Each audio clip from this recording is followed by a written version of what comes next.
पिया बक्सर में खोली द दुकान पिया बेचब बीड़ी पान पिया ना। जाके बक्सर में खोली द दुकान पिया बेचब बीड़ी पान पिया ना।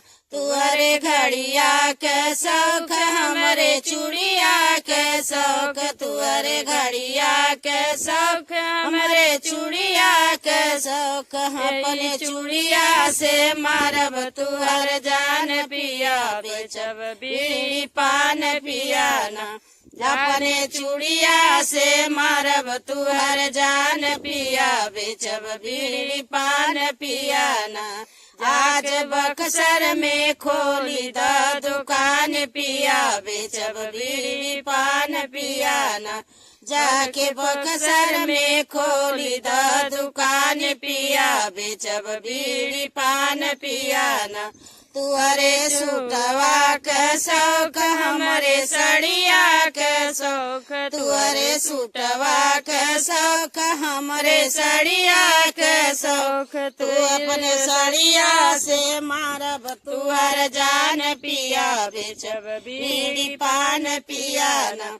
अपने सड़िया से मारब तुहर जान पिया बेचब बीड़ी पान पिया ना।